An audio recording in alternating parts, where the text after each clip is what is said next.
Hello and good morning everyone. आप सभी लोगों का स्वागत है आपके अपने यूट्यूब चैनल स्टडी ग्लॉस पर। मैं हूं डॉक्टर मोनिका और आज हम 18 मई से रिलेटेड जितने भी इम्पोर्टेंट क्वेश्चन बन सकते हैं उन पर डिस्कशन करने वाले हैं और क्वेश्चन से रिलेटेड जितने भी इम्पोर्टेंट फैक्ट होते हैं साथ में वो भी मैं आपको बताऊंगी। ये हमारा टेलीग्राम चैनल है, यहाँ पर आपको क्विज अवेलेबल हो जाएगी और इस लेक्चर की PDF भी आपको यहाँ मिल जाएगी। ये आपके लिए आज का मोटिवेशनल कोट है, रहा संघर्ष की जो चलता है वो ही संसार को बदलता है, जिसने रातों से है जंग जीती सुबह सूर्य बनकर वही चमकता है। तो इसी मोटिवेशनल कोट के साथ में हम स्टार्ट करते हैं आज का सेशन। फर्स्ट क्वेश्चन है, who has become the new chairman of central board of secondary education? केंद्रीय माध्यमिक शिक्षा बोर्ड की नई अध्यक्ष कौन बन गई है? तो इसका करेक्ट आंसर होगा निधि छिब्बर बनी है, 20 का करेक्ट आंसर है। और निधि छिब्बर की हम बात करें तो ये 1994 बैच की ये IAS ऑफिसर है और ये फिलहाल उद्योग मंत्रालय में अतिरिक्त सचिव के पद पर ये तैनात है और ये छत्तीसगढ़ कैडर की अधिकारी है।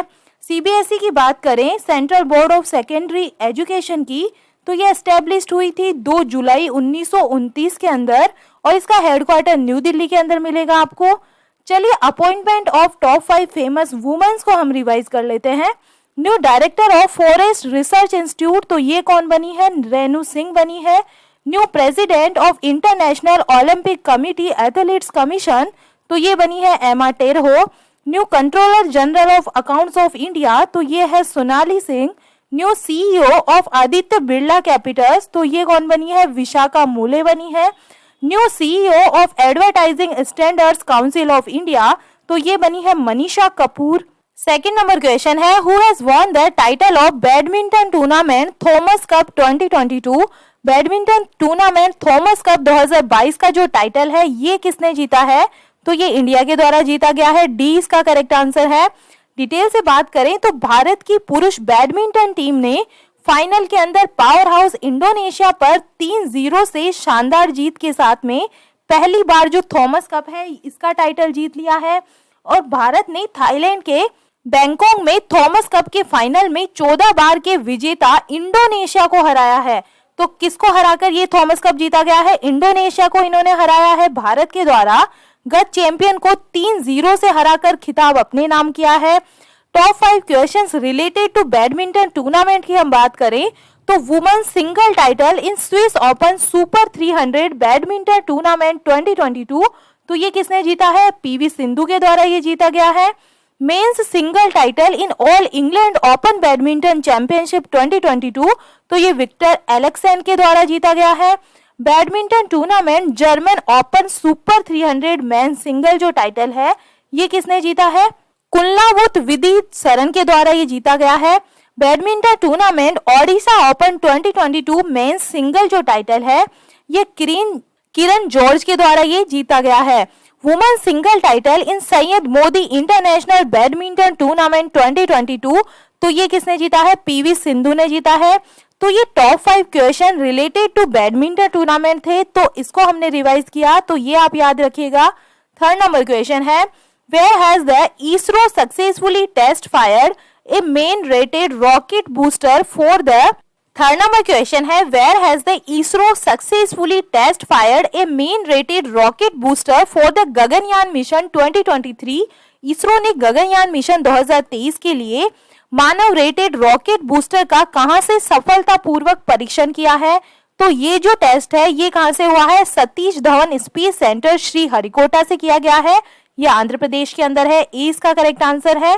और आंध्र प्रदेश के श्री हरिकोटा में सतीश धवन अंतरिक्ष केंद्र में भारतीय अंतरिक्ष अनुसंधान संगठन ने गगनयान कार्यक्रम के लिए मानव रेटेड ठोस रॉकेट बूस्टर का स्थैतिक परीक्षण सफलतापूर्वक पूरा किया है। और बेंगलुरु स्थित अंतरिक्ष एजेंसी के अनुसार HS-200 उपग्रह प्रक्षेपण यान GSLV Mk3 के S-200 रॉकेट बूस्टर का मानव रेटेड संस्करण है जिसे LV-M3 भी कहा जाता है। और HS-200 बूस्टर को तिरुवनंतपुरम में VSSC द्वारा डिजाइन और विकसित किया गया है, जबकि प्रणोतक कास्टिक श्री हरिकोटा में SDSC में पूरा किया गया था। और S-200 मोटर जो कि LV-M3 प्रक्षेपण यान का पहला चरण है, इसको 4000 किलोग्राम वर्ग के उपग्रह को भू समकालिक स्थानांतरण कक्षा में लॉन्च करने के लिए स्ट्रेप ऑन रॉकेट बूस्टर के रूप में इसे डिजाइन किया गया था। चलिए इसरो की हम बात करें, इंडियन स्पेस रिसर्च ऑर्गेनाइजेशन इसकी फुल फॉर्म है और इसका हेडक्वार्टर आपको बेंगलोर कर्नाटका के अंदर मिलेगा और ये एस्टेब्लिश्ड हुआ था 15 अगस्त 1969 के अंदर। और फाउंडर कौन है? तो विक्रम साराभाई है।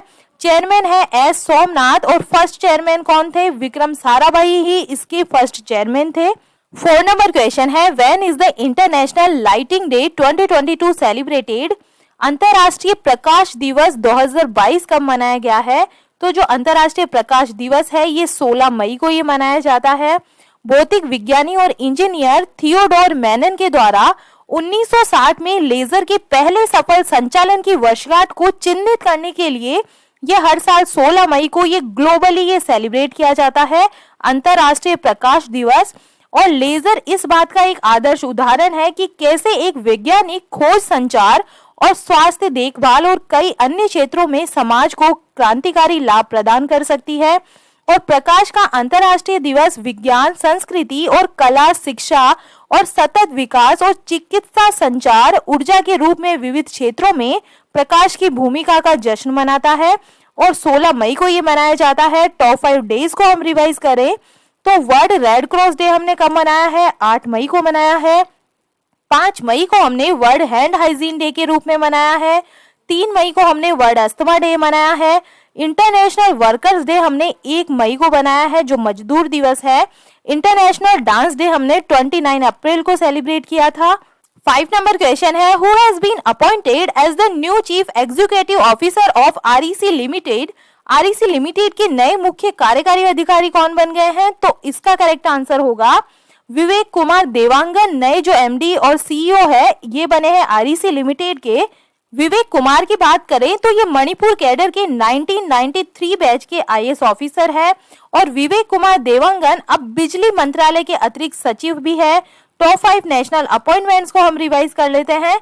New president of Indian pulses and grains association, तो ये कौन बने हैं? बिमल कोठारी बने हैं। Chairman of national minorities commission, तो ये कौन बने हैं? इकबाल सिंह लालपुरा बने हैं। New chairman of union public service commission, तो ये डॉक्टर मनोज सोनी बने हैं। New director general of military operations, तो मनोज कुमार कटियार ये बने हैं। New principal scientific adviser to India, तो ये बने हैं अजय कुमार सूद। 6 नंबर क्वेश्चन है, which countries nurse Anna Qabale Duba has become the world's best nurse? किस देश की नर्स अन्ना कबाले दुबा दुनिया की सर्वश्रेष्ठ नर्स बन गई है? तो इसका संबंध है केन्या से है। इसका करेक्ट आंसर है। मार्साबिट काउंटी रेफरल हॉस्पिटल के अंदर केन्याई नर्स अन्ना कबाले दुबा ने अपने समुदाय में महिला जननांग विकृति जैसी पुरानी सांस्कृतिक प्रथाओं के खिलाफ शिक्षा का समर्थन करने और अभियान चलाने के लिए उद्घाटन Aster guardian global nursing award जीता है।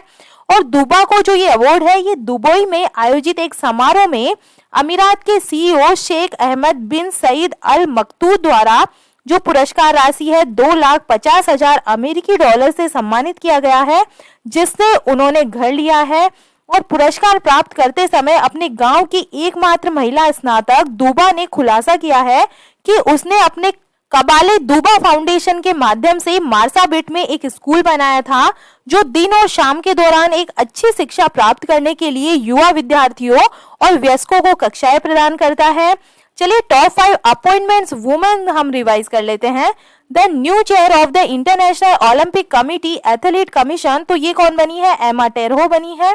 The new president of the parliament of the European union, तो ये कौन बनी है? रॉबर्ट मेट्सोला बनी है। India's new controller general of accounts, तो ये बनी है Sonali Singh. The new captain of the Indian women's hockey team, तो ये सविता पूनिया बनी है। Inquiry committee of the prime minister security lapses case chairman of the, तो ये कौन बनी है? इंदु मल्होत्रा बनी है। 7 नंबर क्वेश्चन है, where has the world's longest pedestrian suspension bridge sky bridge 721 been open to the public? दुनिया के सबसे लंबे पैदल यात्री निलंबन पुल स्काई ब्रिज 721 को कहां पर जनता के लिए खोला गया है? तो इसका करेक्ट आंसर होगा चेक रिपब्लिक के अंदर इसको लोगों के लिए खोला गया है। 20 का करेक्ट आंसर है। डिटेल्स हम इसके बारे में बात करें तो दुनिया के सबसे लंबे पैदल यात्री निलंबन पुल को चेक गणराज्य के एक पर्वतीय रिसोर्ट में जनता के लिए ये खोल दिया गया है और 721 मीटर लंबा जो ये पुल है ये समुद्र तल से 1100 मीटर से अधिक की ऊंचाई पर बनाया गया है और ये पहाड़ों की दो लकीरों को जोड़ता है और नीचे घाटी के ऊपर 95 मीटर तक ये लटकता है। अगर हवाएं 135 किलोमीटर प्रति घंटे तक पहुंच जाती है तो सुरक्षा कारणों से पुल को बंद कर दिया जाएगा और इसके निर्माण में 2 साल लगे हैं और कुछ 200 मिलियन चेक क्राउन इसके अंदर जो खर्च हुआ है। चलिए top 5 largest in the world को हम रिवाइज कर लेते हैं। Which countries has launch the world's biggest film revitalisation project, तो इसके अंदर इसको किसने लॉन्च किया है? इंडिया के द्वारा ये लॉन्च किया गया है। In which country the world's longest glass bridge white dragon जिसका नाम है हैज बीन ओपन, तो ये वियतनाम के अंदर खोला गया है। World's the largest sea lock channel lock has been inaugurated in which country, तो ये एम्स्टर्डम नीदरलैंड के अंदर ये है, ये लॉन्च किया गया है, इसका उद्घाटन किया गया है। In which country the world's longest metro line has started, तो ये शंघाई चाइना के अंदर खोला गया है। Which company has made the world's fastest flying electrical planes, तो ये कौन सा है? रोल्स रॉयस है। 8 नंबर क्वेश्चन है which institute has launch the national data and analytic platform to democratize the use of government data, सरकारी data के उपयोग को लोकतांत्रिक बनाने के लिए national data and analytic platform को किस संस्थान ने लॉन्च किया है? तो ये नीति आयोग के द्वारा लॉन्च किया गया है। 20 का करेक्ट आंसर होगा। नीति आयोग ने राष्ट्रीय डेटा और एनालिटिक प्लेटफॉर्म लॉन्च करने की योजना बनाई है जो उपयोगकर्ता के अनुकूल तरीके से सरकारी डेटा देगा और डेटा संचालित निर्णय लेने और अनुसंधान को ये प्रोत्साहित करेगा। प्लेटफॉर्म जिसकी कल्पना 2020 के अंदर की गई थी, इसका जो उद्देश्य है ये सरकारी स्रोतों में डेटा को मानकीकृत करना और लचीला विश्लेषण प्रदान करना है जो उपयोगकर्ताओं को कई डेटा सेट का उपयोग करके आसानी से डेटा का विश्लेषण करने की अनुमति ये देने वाला है। और नीति आयोग के एक वरिष्ठ सलाहकार के हवाले से आकाशवाणी के एक संवाददाता के अनुसार ये मंच नीति निर्माताओं, विद्वानों और शोधकर्ताओं को डेटा को संसाधित किए बिना आसानी से विश्लेषण करने की अनुमति देगा और शुरुआत के समय पोर्टल में 46 से अधिक मंत्रालयों के 200 डेटा सेट होने वाले हैं स्थापित हुआ था। और इसका जो हेड नीति आयोग की हम बात करें, national institute of transformation of India इसकी फुल फॉर्म है और ये इसकी जो स्थापना है ये 1 जनवरी 2015 को हुई थी और इसका जो हेडक्वार्टर है ये न्यू दिल्ली के अंदर है। और इसके प्रेसिडेंट कौन है? तो नरेंद्र मोदी जी है। वाइस प्रेसिडेंट कौन है? तो सुमन के बेरी इसके जो है वाइस प्रेसिडेंट है। और जो नीति आयोग का जो पुराना नाम था ये क्या था? तो नीति आयोग को योजना आयोग के नाम से पहले जाना जाता था 2015 के पहले, लेकिन अब 2015 के बाद में इसका जो नया नाम है ये क्या कर दिया है। 9 नंबर क्वेश्चन है which has become the first African country to legalize the digital currency bitcoin, digital currency bitcoin को कानूनी मान्यता देने वाला पहला अफ्रीकी देश कौन सा बना है? तो इसका करेक्ट आंसर होगा सेंट्रल अफ्रीकन रिपब्लिक बना है, इसका करेक्ट आंसर है। डिटेल्स हम इसके बारे में बात करें तो जो सेंट्रल अफ्रीकन रिपब्लिक है ये डिजिटल करेंसी बिटकॉइन को कानूनी मान्यता देने वाला पहला अफ्रीकी देश ये बन गया है। और सेंट्रल अफ्रीकन रिपब्लिक की ministry of finance and budget और ministry of digital economy, postal services and telecommunication ने एक जॉइंट डॉक्यूमेंट जमा किया है जो बिटकॉइन को एक स्वीकार्य करेंसी के तौर पे मान्यता देता है। अल साल्वाडोर बिटकॉइन को कानूनी दर्जा देने वाला दुनिया का पहला देश था। ये भी इंपॉर्टेंट क्वेश्चन बन सकता है, तो ये भी याद रखिएगा कि जो कानूनी दर्जा देने वाला दुनिया का पहला देश कौन सा था बिटकॉइन को, तो ये था अल साल्वाडोर। और बिटकॉइन एक आभासी मुद्रा है। बिटकॉइन के बारे में हम बात करें और अन्य मुद्रा की तरह इसका कोई भौतिक स्वरूप नहीं है और ये डिजिटल करेंसी है और ये एक ऐसी जो करेंसी है जिसको आप ना तो देख सकते हैं और ना ही इसको छू सकते हैं। 10 नंबर क्वेश्चन है who has won the women single title in the tennis tournament Italy open. Tennis tournament Italy open में महिला एकल का जो टाइटल है ये किसने जीता है? तो ये टाइटल जीत लिया है पोलैंड की ईगा स्वीटेक के द्वारा।